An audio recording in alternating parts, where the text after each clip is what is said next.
Out of suffering have emerged the strongest souls, the most massive characters are seared with scars. Khalil Gibran.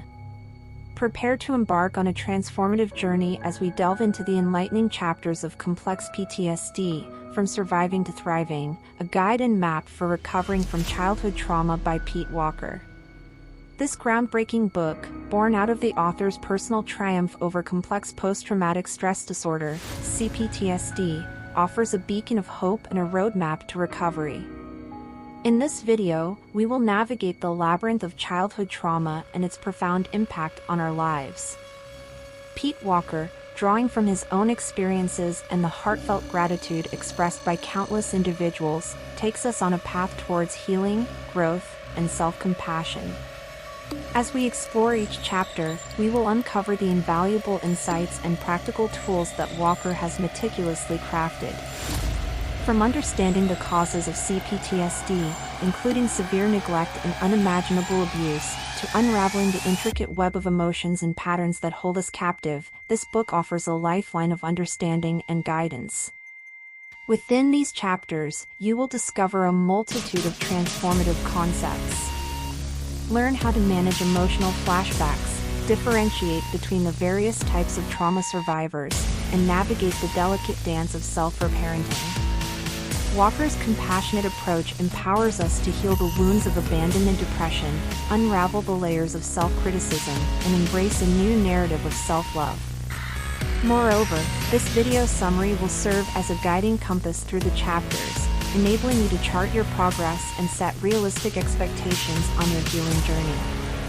Recognize the signs of your recovery, celebrate your achievements, and embrace the boundless potential that awaits.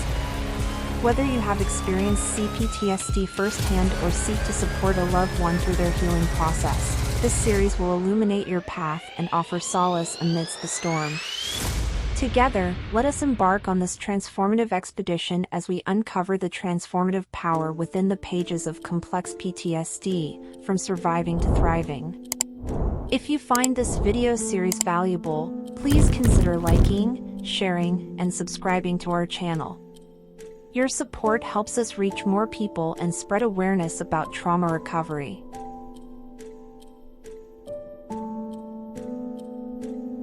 Pete Walker suffers from complex post-traumatic stress disorder, or CPTSD. CPTSD is not a genetic disease, but it is caused by your environment. The most common cause of CPTSD is an abusive household, and this affects 1 in 3 girls and 1 in 5 boys. Emotional flashbacks are the most common side effect for patients who struggle with CPTSD. Unlike PTSD, there are no visual components to these flashbacks, but rather emotional ones. Men and women will regress to the feeling states they had as an abused child, resulting in bouts of anxiety, depression, fear, and alienation. One response to emotional flashbacks for CPTSD victims is passive suicidality. Passive suicidality differs from active suicidality as there are no active motions taken towards ending one's life. Instead, passive suicidality can be defined by thinking of ways to end one's life, or hoping that it will end soon. Often CPTSD will be misdiagnosed as, and reduced to, a panic disorder. While both result in overly heightened fight-or-flight responses for victims, panic disorder does not cover the vast range of problems CPTSD causes for survivors, nor does such a diagnosis help get at the root causes of the issue. While the most common origins of CPTSD are prolonged periods of sexual or physical abuse as a child, prolonged emotional verbal abuse has been found to cause it as well. Parents using contempt or scorn to control their child can result in belittlement and loss of self-esteem. A healthy household can handle isolated events of bullying in a child, if that child has someone to talk to and somewhere to feel safe. If those events continue to happen, and no help is available for the child, it can begin to manifest into CPTSD. There are 4 common responses to trauma, also known as the 4 Fs: fight, responding aggressively to a perceived threat, flight, fleeing, or launching into a State of manic activity, freeze, disassociating and accepting inevitability of trauma, and fawn, attempting to please an attacker to delay the threat. Recovery from CPTSD is difficult and complex. Survivors will have experienced a diminishment in many characteristics normally found in a healthy human, such as self-acceptance, self-expression, self-care, peace of mind, ability to relax, and clear sense of identity. Many survivors deal with what's called imposter syndrome, where people will contradict any sort of positive feedback they receive under the belief that they don't truly deserve it. This results in low levels of self-esteem. The first step to healing the damage CPTSD has caused is fixing how we think about ourselves. This step is called cognitive healing and works to rewire the negative thoughts we have about ourselves to more positive, healthy, and accurate ones. It is very important for survivors to identify the causes of their CPTSD. Most often it is their abusive parents, which can be extremely difficult for some to identify or admit. But understanding how that trauma has affected them can help them know what to fix. Emotional intelligence is successfully recognizing and managing our emotions, while also responding to others' emotions in a healthy way. However, as a society we are often told to repress our emotions, resulting in low levels of emotional intelligence. Good enough parenting is a term to describe parenting that allows a child's emotional, physical, and psychological needs to be met. It is often used to dispel the idea of the perfect parent, which does not exist and is harmful for those that try to hold themselves to unrealistic expectations.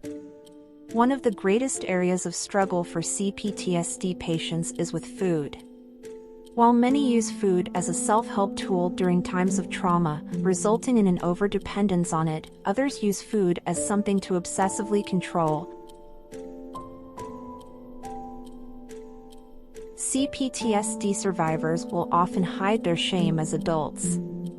Because they begin developing self-reliance as a defense mechanism during adolescence, this results in an unwillingness to seek out help as an adult. Often these same adults will feel like they don't have anyone to turn to because they have not developed any sincere relationships. While this can again be attributed to childhood neglect, it is important these CPTSD survivors recognize that it is easier to heal in groups than as an individual. Because many patients never had adequate parenting and missed out on key developmental skills, it is important for patients to reparent themselves and address those arrested needs.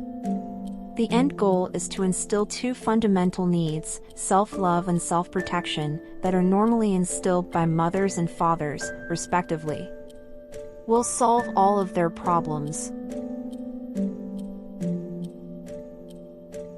Some signs of recovery are that you can relax, your inner critic is less harsh and frequent, you have less emotional flashbacks, and you find yourself in more safe situations where you are able to be authentic and vulnerable. Relationships, both platonic and romantic, are extremely helpful with this. You will need to be patient with your CPTSD recovery. Because it is so complex, focus on one or two areas at the most, as trying to recover too quickly will only be counterproductive. Pay attention to yourself and how you respond to people and situations that may be considered hostile. If you are not going immediately to a 4F response, fight, flight, freeze, and fawn, that is progress. Do not let setbacks make you believe that you are not making progress. Trying to avoid pain is a natural response for anyone, but especially for CPTSD survivors. However, doing things that you are afraid of is how you make your fears less debilitating. A benefit to undergoing CPTSD recovery is a much improved emotional intelligence. This can lead to greater independence, greater capacity for meaningful relationships, and a greater ability to handle painful experiences, even more so than.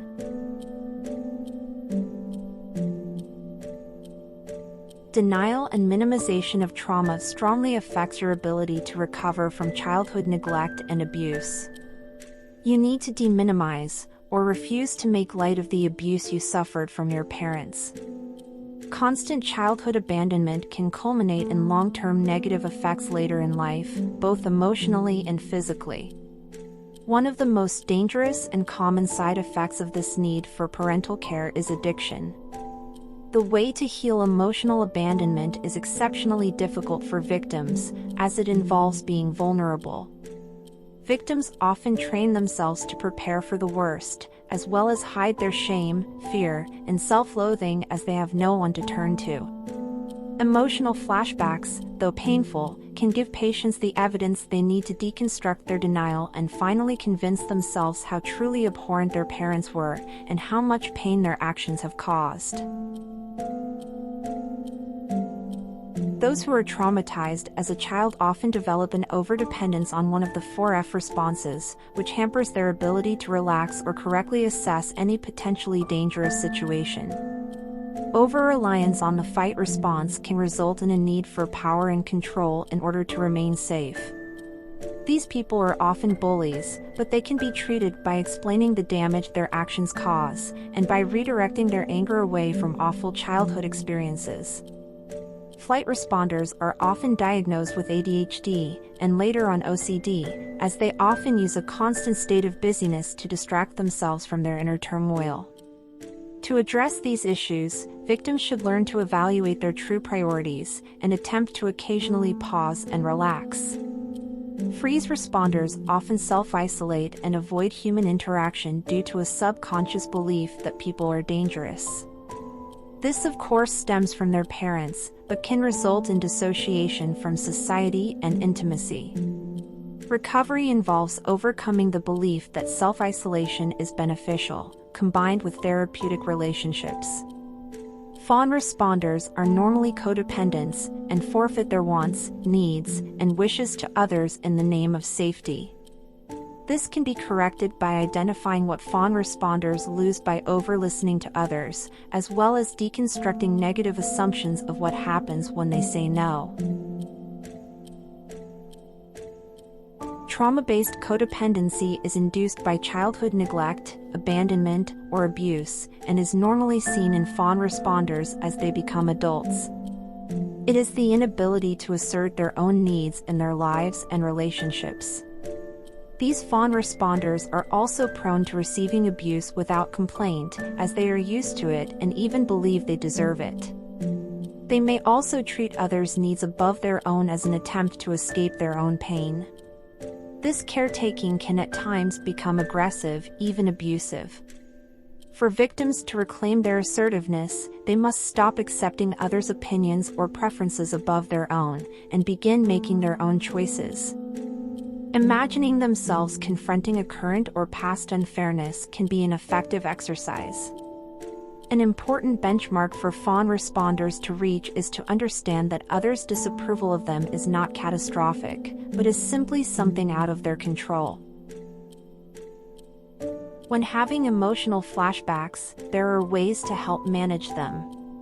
You should acknowledge them and understand that, while afraid, you are not in direct danger.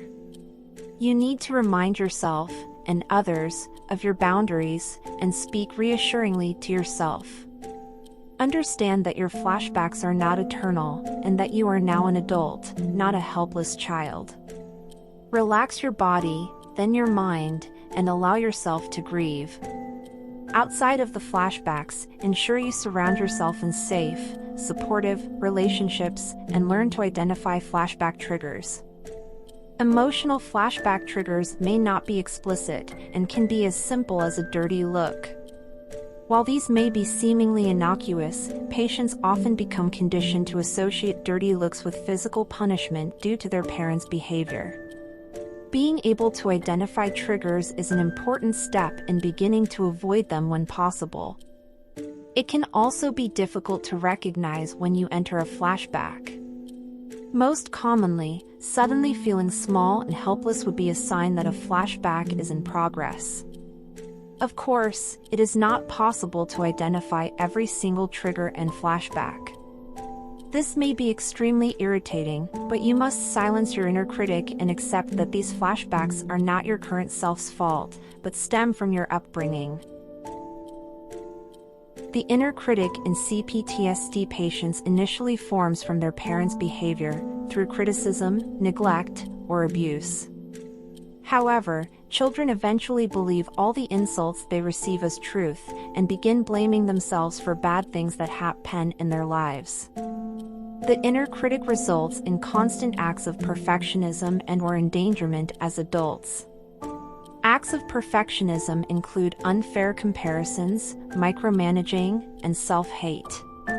Self-endangerment involves mentally applying danger to safe situations. These acts include hypochondria, negative focus on the world around you, and projecting past bullies onto new people.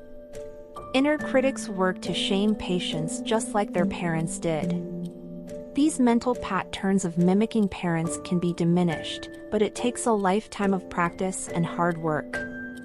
One effective strategy for silencing the inner critic is reawakening your fight response.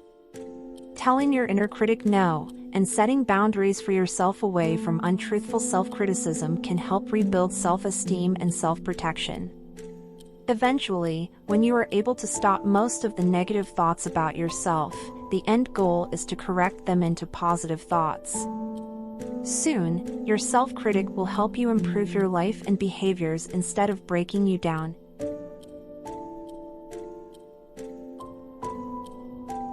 While the inner critic tells you that you are terrible, the outer instructs you that everyone else is awful and dangerous. This results in avoiding relationships due to fear and lack of trust. A common trait for those struggling with an outer critic is passive aggressiveness, which ultimately leads to patients isolating themselves and pushing others away. Because their parents let them down, they believe others are equally as unreliable. Relationships are very tricky for these CPTSD patients. While they naturally push people away, whenever they do find someone suitable, they often try to control them to make them less dangerous. Mindfulness, which is being aware of everything that is going on inside of us, our thoughts, emotions, and sensations, can help minimize our outer critic. When feelings of anger arise, try finding a safe outlet to release that emotion, or a good friend to simply vent to. Effective grieving helps CPTSD patients regain the parts of themselves that they lost during their childhood, such as their self-esteem and confidence. There are 4 main practices of grieving: angering, crying, verbal ventilating, and feeling. Angering is the grieving technique of identifying and complaining about past injustices. It redirects the blame that was put onto patients as a child back onto their parents. Without it, patients risk accepting abuse as normal. Crying is a therapeutic way to acknowledge your emotions and dissolve your inner critic. Accepting your tears is a form of self-compassion, and in turn, can hopefully form the basis of compassion for others. Verbal ventilation is speaking or writing about your emotions and grievances, releasing pain in the process. This is a simple way of interpreting and communicating how you feel, which can lead to healthier responses to pain, such as connecting with others. Feeling is the final grieving process, and does not involve any outward expression of emotions. It involves being aware of any inner pain or turmoil, remaining calm, and accepting it, bringing forth emotional balance in the process. There exists a cycle of reactivity for CPTSD patients, where they commonly revert to their most basic 4F response after bouts of negative self-thought. This also works in reverse for recovering patients when they realize they have fallen back into their 4F response, and again launch into self-directed attacks. Mindfulness is the key to counteracting this cycle, as it recognizes these bouts of depression accurately and without judgment, but with acceptance. While doing so initially may bring about emotional flashbacks, with practice it is the most effective way to dissolve these cycles.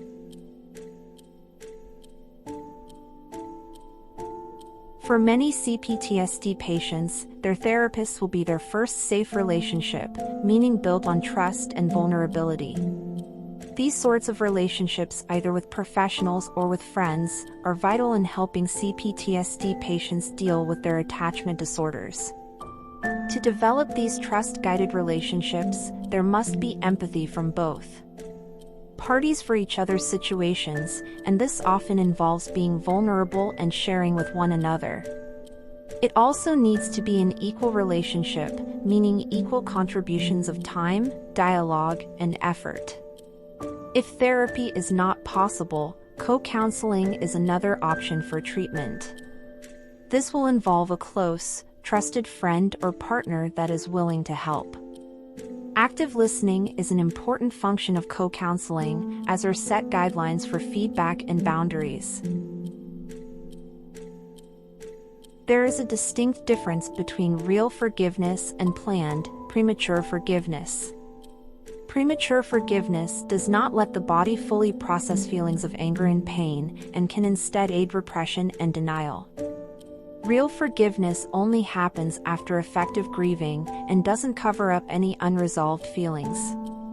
While it is possible to forgive our parents if they were also abused as children, this must come only after we comprehend our own awful childhood. Doing so prematurely does not give our inner child's pain validation, nor does it help our present-day selves deal with current injustices.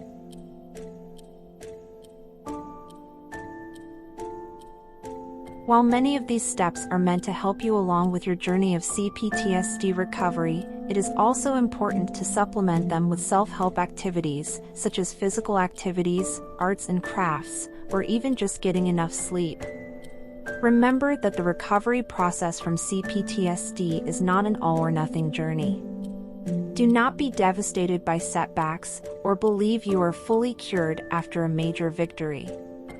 It is always an ongoing process, aimed at lessening the frequency and severity of emotional flashbacks. Your greater emotional intelligence is due in part to CPTSD, so be kind to yourself, and be proud of what you've overcome. As we conclude this video summary of complex PTSD, from surviving to thriving, it's important to remember that the journey of CPTSD recovery is multifaceted. While the steps we discussed are instrumental in your healing process, it's equally important to supplement them with self-help activities that resonate with you. Engaging in physical activities, exploring arts and crafts, ensuring sufficient sleep, or discovering other self-care practices can further enhance your well-being. Remember to prioritize these activities alongside the recovery steps we've explored. Here are a few additional bonus tips to support your ongoing healing and growth. Practice self-compassion. Be gentle with yourself as you navigate the recovery process. Treat yourself with the same kindness and understanding you would extend to a loved one. Seek support. Consider reaching out to a therapist, support group, or trusted individuals who can provide a safe space for you to share your experiences and receive guidance. Prioritize self-care. Engage in activities that nurture your well-being, such as practicing mindfulness, engaging in creative outlets, spending time in nature, or engaging in physical exercise. Educate yourself. Continuously expand your knowledge about trauma, healing modalities, and self-help techniques. Empowering yourself with knowledge is a powerful tool in your recovery journey. Supplement with self-help activities. Engage in physical activities, creative pursuits, or other activities that bring you joy and promote self-care. Embrace setbacks as part of the process. Recognize that setbacks are a normal part of the recovery journey. Don't be devastated by them, but use them as opportunities for learning and growth. Celebrate victories without complacency. While major victories should be celebrated, it's important not to believe you are fully cured. Recovery from CPTSD is an ongoing process, and it's essential to remain committed to your healing journey. Practice self-compassion and pride. Be kind to yourself and acknowledge the progress you have made. You have demonstrated incredible resilience and strength in overcoming the challenges of CPTSD. We extend our deepest gratitude for joining us in this transformative exploration of complex PTSD, from surviving to thriving. If you found this video summary valuable, we encourage you to explore the full book for a more comprehensive understanding of recovering from childhood trauma. Thank you for watching, and remember that you are not alone on this journey. Together, we can create a world where compassion, healing, and self-empowerment prevail. Wishing you continued growth, resilience, and a life filled with love and well-being.